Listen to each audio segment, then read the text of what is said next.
தொடர்ந்து நம்ம சேனல்ல பிரபலங்களுடைய பயோகிராஃபியை பார்த்துட்டு வந்துட்டு இருக்கோம். அந்த வகையில இன்னைக்கு நம்ம இந்த வீடியோல தமிழ் சினிமாவில் காமெடி நடிகையாக திகழ்ந்து ஜாங்கிரி மதுமிதாவாக பிரபலமானவர் நடிகை மதுமிதா. அவருடைய பயோகிராஃபியை தான் பார்க்க போறோம். மதுமிதா 1983 ஏப்ரல் 21 சென்னையில தான் பிறந்து வளர்ந்திருக்காங்க. மதுமிதாவுக்கு அப்பா கிடையாதுங்க. அவங்க அம்மா தான் இவங்கள சின்ன வயசுல இருந்து வளர்த்திருக்காங்க. இவங்களுக்கு 3 சிஸ்டர்ஸ் இருக்காங்க. விஜய் டிவில ஒளிபரப்பான லுல்லுசபா நிகழ்ச்சி மூலமா தான் இவங்களோட திரைப்பயணம் ஸ்டார்ட் ஆயிருக்கு. சினிமாவில ஏதாச்சும் சாதிச்சே ஆகணும் அப்படின்ற கனவோட தொலைக்காட்சி தொடர்கள்ல நடிச்சிட்டு வந்தாங்க. தொலைக்காட்சி தொடர்கள்ல இவங்க பிஸியா இருக்கும் போதுதான் இவங்களோட ரைமிங்கான காமெடி, நல்ல டைமிங் சென்ஸ் இதெல்லாத்தையும் பார்த்து இம்ப்ரெஸ் ஆன டைரக்டர்ஸ் இவங்களுக்கு ஒரு கண்ணாடி படத்துல வாய்ப்பு கொடுத்தாங்க. கோவை சர்லாவுக்கு ரீப்ளேஸ்மெண்டா கிடைச்சவங்க தான் இவங்க. இவங்களோட special dialogue delivery and facial எக்ஸ்பிரஷனுக்காகவே இவங்களுக்காக ஒரு ஃபேன்ஸ் கிரியேட் ஆக ஆரம்பிச்சாங்க. அது மட்டும் இல்ல, இந்த படத்துக்கு அப்புறமா இவங்கள ஜாங்கிரி மதுமிதான்னு தான் இவங்களோட ஃபேன்ஸ் கூப்பிட்டு வராங்க.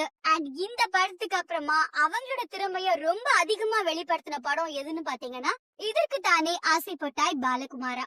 இந்த படத்துக்கு அப்புறமா மதுமிதாவுக்கு சொல்ற அளவுக்கு எந்த படமும் அமையலனாலும் அவங்களோட வேலைய அவங்க கரெக்டா பண்ணிட்டே வந்தாங்க. இவங்களோட நடிப்பு திறமைக்கும் காமெடி சென்ஸ் யூஸ் பண்றதுக்கு ஏத்த மாதிரி கேரக்டர் அமையாத டைம்ல தான் இவங்களுக்கு வாய்ப்பு தான் சின்ன பாப்பா பெரிய பாப்பா. இதுல ஸ்ரீபிரியா நிரோஷா நடிச்சு மிகப்பெரிய அளவுல ஹிட்டான இந்த காமெடி சீரியலோட செகண்ட் பார்ட்ல தான் மதுமிதா கமிட் ஆனாங்க. யாரோட பேக்ரவுண்டும் இல்லாம தன்னோட சொந்த முயற்சியால தான் இவங்க இன்னைக்கு சினிஃபில்ல இருக்காங்க. இவங்க 2019ல அவங்களோட மாமா பையனை தான் கல்யாணம் பண்ணிருக்காங்க. அவரோட பெயர் மோசஸ் ஜோயல். இவரு சினிமாவில அசிஸ்டன்ட் டைரக்டரா இருக்காரு. இன்னும் சொல்ல போனா இவங்களோட சினிமா என்ட்ரிக்கு காரணமே இவர் தான்னு சொல்றாங்க. இவர்களுக்கு ஒரு மகன் உள்ளார். பஸ் சீசன் 3ல கலந்துக்கிட்டதுக்கு அப்புறம் இன்னும் அவங்களோட ஃபேம் அதிகரிச்சிருச்சு அப்படின்னே சொல்லலாம். ஸோ அங்க பாத்தீங்கன்னா பிக் பாஸ் வீட்டுல இருக்கும் போதும் பாத்தீங்கன்னா நிறைய அவங்கள சுத்தி ப்ராப்ளமும் வந்துச்சு. நிறைய நல்ல பேரும் எடுத்தாங்க, நிறைய கெட்ட பேரும் எடுத்தாங்க. அதுக்கப்புறம் பாத்தீங்கன்னா சூசைட் அட்டம் பண்ணிட்டாங்க அப்படின்னு சொல்லிட்டு பாதியிலே வெளியேறிட்டாங்க.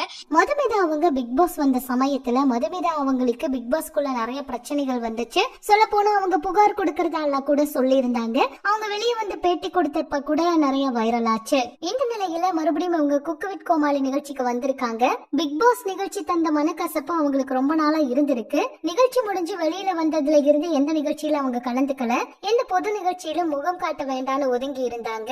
ஆன்மீகத்துல அதிகமான நாட்டம் இருந்து கோயிலுக்கெல்லாம் போனாங்க. வீட்டுல குழந்தையோட நேரத்தை செலவழிச்சாங்க.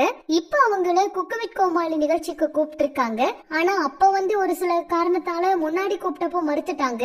இந்த சீசன்ல மறுபடியும் கூப்பிட்டு இருக்காங்க. அதுக்காக கலந்துக்க சம்மதம் தெரிவிச்சுட்டு பாசிட்டிவான மனநிலைக்கு இப்ப இந்த சீசன்ல கலந்துக்க இருக்கிறதா தகவல்கள் வெளியாகி இருக்குங்க. இந்த வீடியோ உங்களுக்கு பிடிச்சிருக்கும்னு நம்புறோம். உங்களுடைய கருத்து என்ன அவங்கள பத்தி அப்படின்றத கீழே கமெண்ட் பாக்ஸ்ல கமெண்ட் பண்ணிடுங்க. அண்ட் இதே மாதிரி இன்னும் நிறைய பிரபலங்கள் அவங்களுடைய பயோகிராஃபி தெரிஞ்சுக்க சப்ஸ்கிரைப் பண்ணிட்டு பக்கத்துல இருக்க பெல் ஐகானை மறக்காம பிரஸ் பண்ணிடுங்க.